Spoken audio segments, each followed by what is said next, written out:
The first major topic is behavior of subatomic particles in an electric field.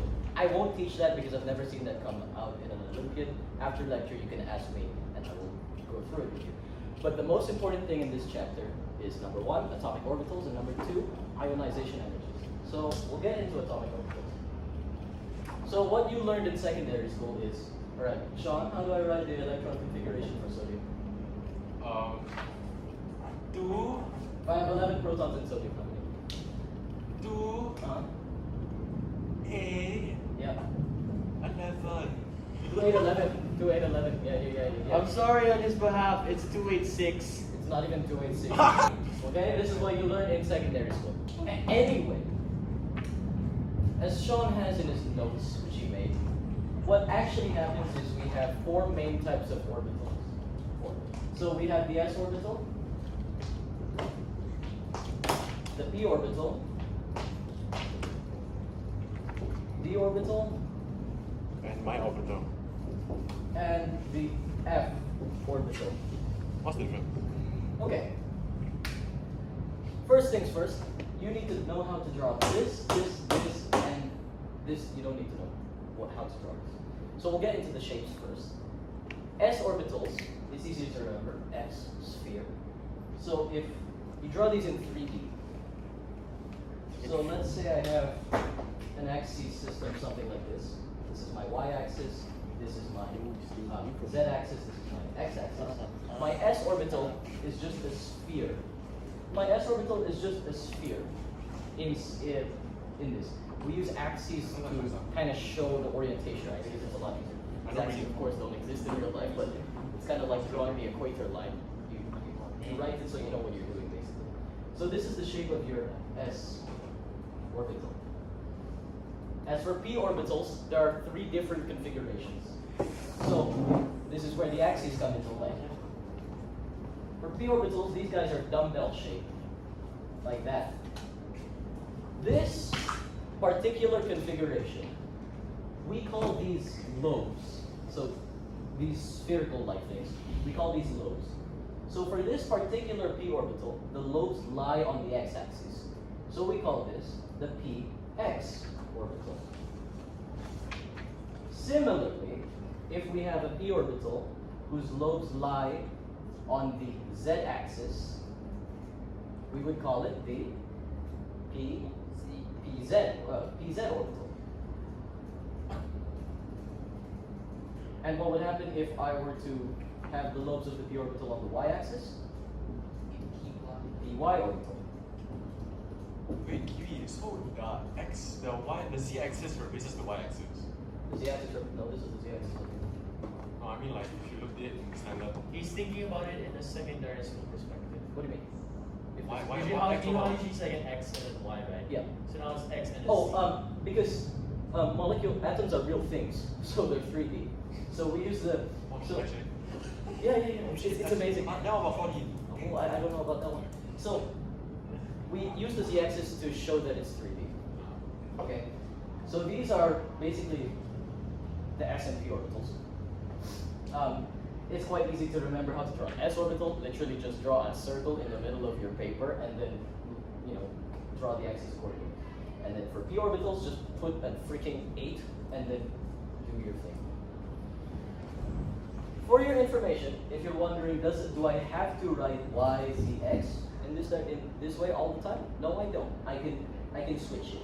For example, I don't need to use this. I just prefer using this. I could call this whatever I want. I could call this y, I could call this x, I could call this y, and I could call this z, for example.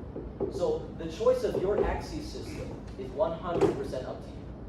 But obviously, in the question, you need to infer, like, where are the lobes on from the axes they give you.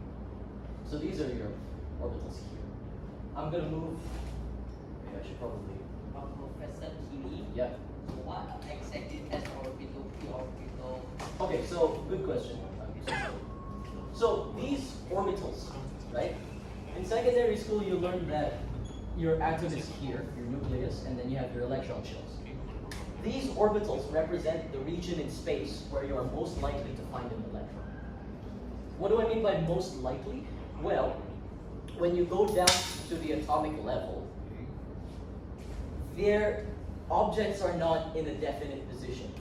So when you go down to the atomic level, right now, you're in the classical scale, that's what we call it. That table is stationary. It stays there for forever, practically, unless you move it. But when you're in the atomic level, these guys, they don't really have a definite position. They're just hovering about until you look at it. I mean, obviously you can't look at it, but when you take a measurement, until you take a measurement, these guys are just floating around. So what does that mean? So these orbitals, right? These are regions of space where, as long as I look inside of them, I have a 98% chance of finding an electron. 98% chance. So that's like the general path here. Within these, within the circle, within the dumbbell, I have a 98% chance of finding an electron. But it's not The other 2%, like I said, electrons don't have a definite position. So the other 2% is outside the orbit. But these represent the most likely positions as to where you will find an electron around the atom. So how do you like define what X, what BZ, and what Y?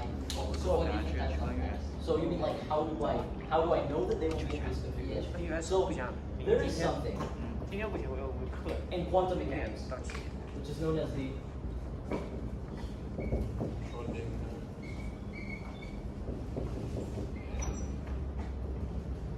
which is called the Schrödinger equation, or Schrödinger equation if you don't know how to pronounce it. Okay, so this equation is kind of like the cornerstone of quantum mechanics, right?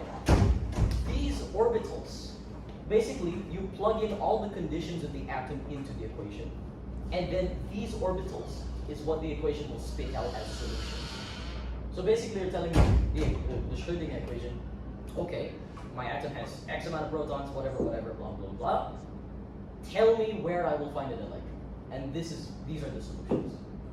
So this is where they come from. If you ask me, can you derive the solutions? No, I can't because my physics is not good enough.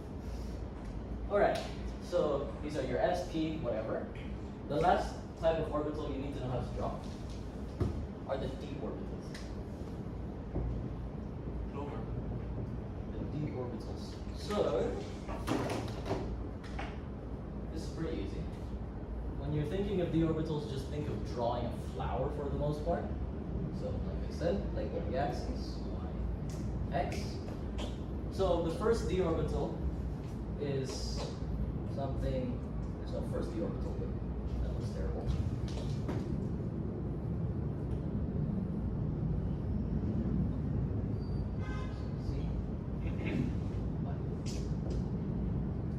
Okay, this orbital is in the plane of the xz axis. So what I'm referring to is this d orbital is not along the y-axis at all by itself. So if my lobes lie on the xz plane, what do you think I'm going to call this thing? The dzx. Subscript. Where does Z come from? So is there no orientation? You can call it the x. I think. I don't think the Olympiad will be. I don't think the Olympiad will be so serious in your naming convention. So the zx, the xz should be fine. Wait, so there are two configurations. Like the subscript, you mean? No, I mean of the clove. There are three. So the clover can go here, along this. Also, I can like partially. Yeah, so like that. So this is your z, this is your y, this is your x. So this guy lies in the yz plane. Therefore, I call it the dyz. I call it the dyz orbital because it lies in the yz plane. Similarly, if I have my axis here and my lobes lie on the xy plane, I call it the xy orbital. Okay? The xy because the orbitals lie on the xy plane. Okay. So these are three. We have two more. One of them is when all the lobes lie on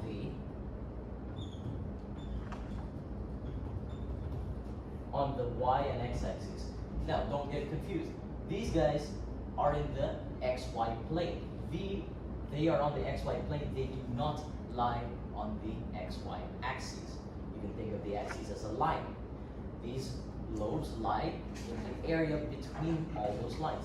These lobes lie directly atop the lines of the axis. So we call this the dx squared minus y squared.